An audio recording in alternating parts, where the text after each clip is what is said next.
Shalom, everyone. Shmuel here from CFOIC's office.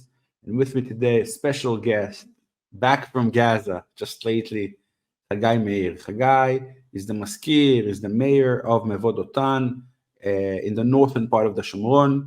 He's also, he lives in Sufim. He's a neighbor. We live a couple of houses away.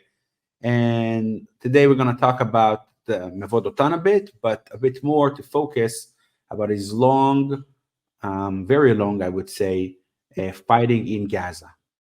So, Shalom Chagay, how are you? Baruch Hashem, I'm all well, thank God. When did you came back home? We came back 3.5 weeks ago. So, how long did you stay there? I was on reserve miluim for 406 days. And inside Gaza, we were all together for about 70 days. Wow. So, if you can just maybe tell us a bit about your position, what you do in the army, what's your position in the reserve, and then maybe after that, maybe talk about what did you left home, like who do you have, your family, your personal situation. So I'm 45 years old, so I needed to volunteer for the army. They called me, they said there's a shortage of medics in the infantry units, and they asked me if I'm willing to volunteer. Of course, I didn't even consult with my wife. I did call to inform her, but I didn't consult with my wife, and I immediately said that I'll be coming. Our unit is based on he's in charge of the border with Gaza on normal times. So of course our unit was called up. We went straight away to somewhere very close to Mitzpe Ramon by the Ramon Machtesh. I don't know how you call it in English. We went straight there. We took our equipment and went straight. In less than 24 hours, we went straight to the villages that are surrounding what we call Otef Gaza, the villages that are surrounding Gaza. We went there in the first stage. Our main goal was to hold, to make sure that the situation doesn't deteriorate and doesn't get worse. Our second job was to collect, to go around and collect the bodies. We collected around 1,200 bodies, our unit, mainly of terrorists that went into, but also a bit of Israelis and workers that came from outside of Israel, mainly from Thailand. After that, we stayed a stronghold in those yeshuvim. We moved we variated between different yeshuvim according to the needs. There were a lot of soldiers there, to hold the situation. We didn't go into Gaza at first. We were there. All of the people have been taken out of the yeshuvim. We were helping the farmers who were still, milking the cows and things like that. We were there to protect them. And after 2 weeks, we were assigned to go into Gaza by foot. And that's what we did. I left at home, my wife, and we have 7 kids. 2 were in the army at the time. 1 was on our officer course, and 1 was in training for an elite unit. In the army, and 5 younger kids. 2 of them on foster care. We left them there. We knew all the time. I was in deep feeling that we're doing something very, very important. Both me, my wife, and the kids understood that we're doing what's necessary at the time. We're in historical times. We need to do what's needed. Wow. So I want to talk about the family situation, but from a different angle.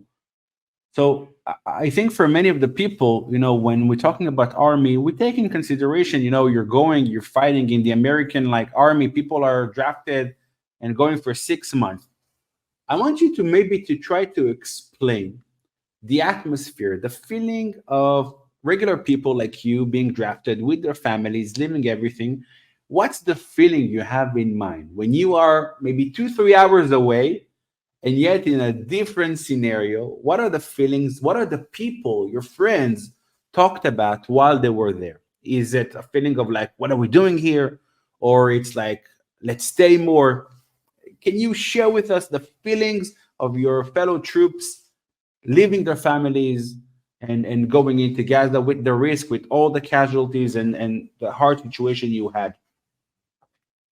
So I want to say it's unreal. We're talking about the army, but we're regular people. I'm a CEO of a municipality, of a small municipality. I work every day long hours. My wife is a speech pathologist. Our kids are going to school. We have normal lives, and suddenly in one day, your life needs to change. It's not something we've been preparing for. It's not something we prepared our kids or my workplace for. Everybody's very understanding, but it's unreal. Suddenly, you're wearing your army clothes and you're sitting on the phone and running errands for work, for home, everything that needs to be done, and you're sitting there. You're holding your gun, which I don't carry a gun on normal days. You carry your gun. You're at the same time you're running. You're trying to run the errands. It's unreal. Like sometimes you need to stop yourself and say to yourself, "Oh my gosh, this is my life. I'm in the army now," as a song says. It's also very tough. It's tough to variate between situations very quickly. Something needs to go into. You need to go into a certain mindset. Both you and the family and the kids. We have very young kids. Everything needs to go into this mindset. It's not always easy. Uh, but we were going out of a feeling of great mission. We were feeling on a great mission. We felt, and we were saying it to our officer. We were saying it to each other. We have this WhatsApp group of the family, like the our small family, and I was writing that I feel that we're in historical times. I expect my kids to be understanding, and I expect each and every one of us to do our best. It's historical times, we're going to be looking back at these times and understand that, we have now joined the Maccabees that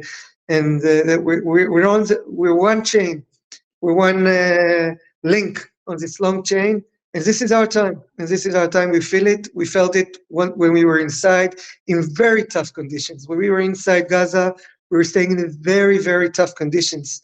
We had to carry everything on our backs. As I said, I'm not so young, I'm 45 years old. We have to carry everything on our backs. Some of the soldiers were afraid. Some of the soldiers had left homes that were less understanding than I did, and we were holding it together because we all understood that we're on historical times. Wow.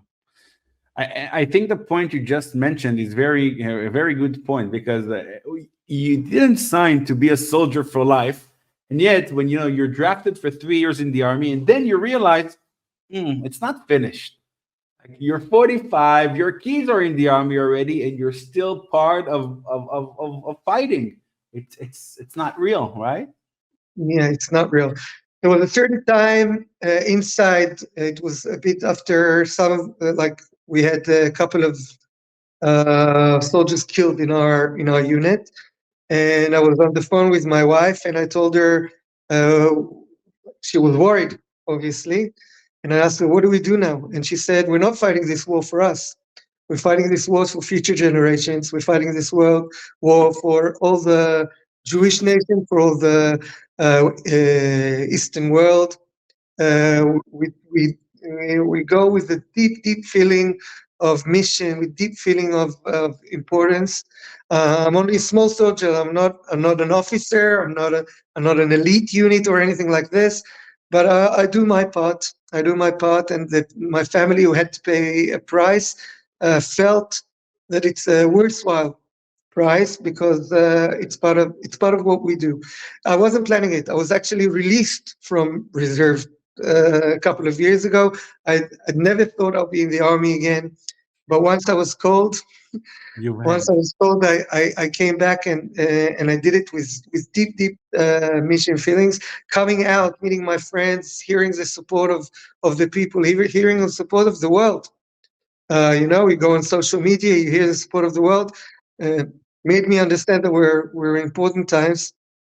Yeah, I'm not going to be uh, Judah the Maccabee, but I do my part, and I'm doing what I need, and I'm here to do what's necessary.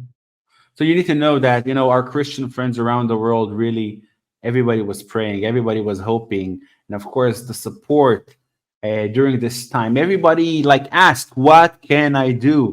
How can I help?" And I want to connect this to maybe the personal aspect of your family and where you work, where you try to support the northern part of the Shomron. So maybe go back to the 7th of October. You're being drafted 7th, 8th, and you're leaving. I want you to try to explain and express the feelings you need to fight in Gaza, and yet, Judea and Samaria surrounded by hostile villages, uncertainty. What's going to happen there? So maybe from your community aspect and your family aspect in Sufim. Yeah, so I want to say that it was a very mixed emotions that I went in that part, because I knew that I'm going somewhere important. I knew going to Gaza is something that we need to do, but at the same time, I left two fronts. First, the front of my family in Tzofim, where it's also in Judea and Samaria, and my wife's there, and I wanted to make sure that she's safe. And every time we would speak on the phone, it won't be a lot, but a couple of times a week, we speak on the phone. I wanted to make sure that she feels safe and she is safe. And thank God, thanks to the work of other people, volunteers, and donations from around the world and everything. Where I live was also secure. On work front, the issue that I live is right by Jenin, where I work. Sorry, is right by Jenin. The chairman of the issue told me, "Listen, it's not a matter of if it will happen here; it's a matter of when it will happen here. We need to be prepared." So I was sitting there in Gaza, also negotiating with the army, in Gaza, surrounding of Gaza in the first few weeks, negotiating with the army about the new security measures that we need to do, fundraising for whatever we could, to make sure that the soldiers that volunteer from inside the villages, from inside the Yishuvim, that came to stronghold the Yishuvim themselves, will have the basic equipment so that they can defend themselves. At the time, it was the time that the Palestinians need to pick their olives, or it was straight after Sukkot, straight after the festival of Sukkot. It's the time that they need to fist, and we started negotiating with the army and with the Palestinians around the Shuvim here in the north of the Shomron, to see how can we accommodate that. They wanted to come into our villages to You mean to like the olive trees are connected to the fences of your yeah, community, and and they want to sometimes come and pick it as normal, as usual. yeah, they wanted to come and pick it as normal. We had to negotiate the terms how we do it. It was very tough. And we were hearing sayings from the government and from the army that we need to make sure that the Palestinians have their normal life. And I was answering, listen, I'm in Gaza. I don't have my normal life. The people from the Yishuvim are all on reserve in the army. They don't have normal life. I don't think it's a time that we need to strategize normal life over security. I was doing it whilst I was wearing uniform in Gaza, negotiating with the army myself. It was a surreal reality. We managed to find an answer and to try to accommodate for everyone. It was very, very tough, but security first. I think that's the biggest change we have from October 7th. Security is first. No one will defend us if we don't defend ourselves. We need to defend ourselves. You asked me before what it is. The notion that we have to defend ourselves is a notion that in the Israeli people now, I think, goes from people my age, from older people, and to the younger kids. We all understand we have to pay the price, but we have to defend ourselves. We have to be ready for any situation, and anything can happen, and we need to be prepared. And that's what we're doing now. We're preparing ourselves. We're thinking of every aspect of what could happen. The 7th of October will probably not repeat itself in the same manner. They will find other ways to hurt us, to try and attack us. And we understand that we need to strategize and try and protect ourselves in every manner that we can. I wanna wrap things. It's the middle of the day, and you need to go back to work. So I want to ask you maybe final words about. So it's finished. Your part is finished. They're still fighting in Gaza.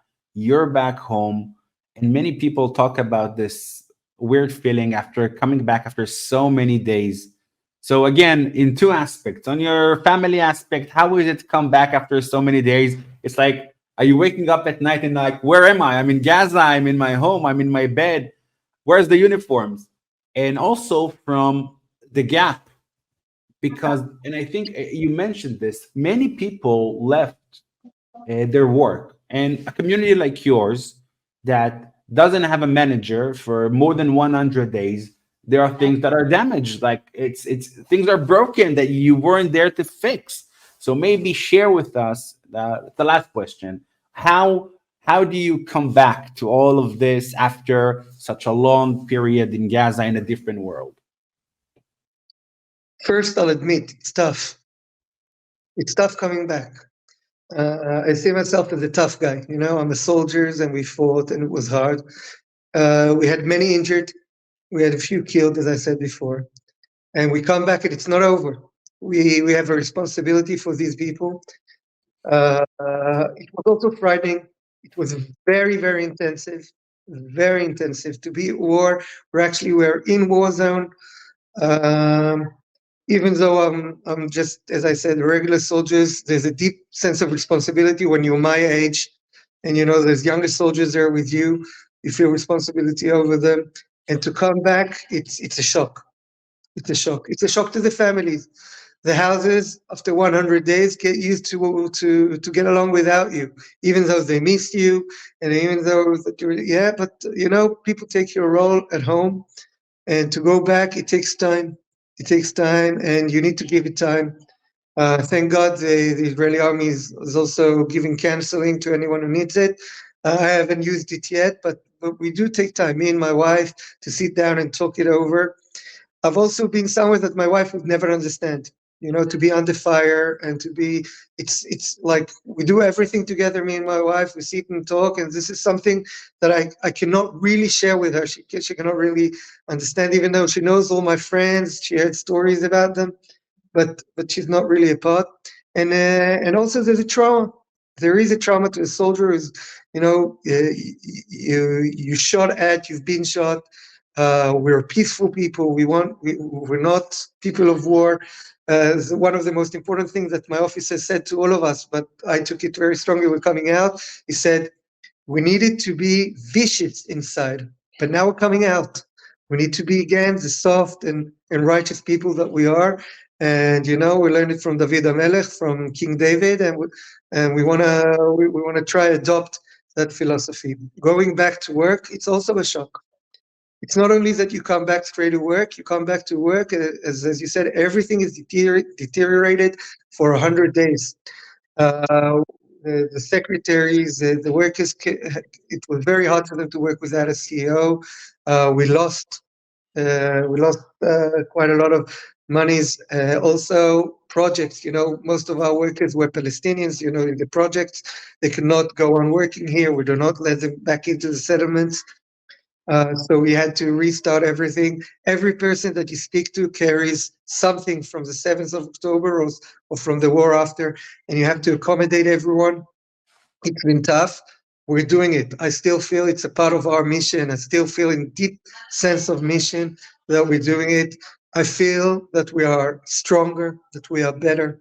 We'll do it better. We'll get over this with the support of the world, with support of our brothers, with support of our friends around the world. We are able to get over this, and we will get over this. Chagay, we're recording this in advance, and I thought I need to have some editing on it. But the things you said came from the heart, and I think it's clear and very touching. And I think more than anything, you are sharing an experience of a real person in a real position, in a real challenge with family, with work, with army. These are things that, as you said in the beginning, they took us by surprise, and we had to leave everything. And the calling that you had that day, no question asked, I'm going, I'm fighting, I'm doing everything necessary. And now, after it's finished, I'm coming back home and I'm doing everything necessary. I think the work here in CFOIC is exactly try to support this. Try to support the simple people that live life in the Holy Land, in the biblical heartland. You are just one of them. You live in Samaria, you work in another community in Samaria, you have a family, you have kids in the army, you need to serve. It's all real life situations that we are facing. And thank you so much for sharing this.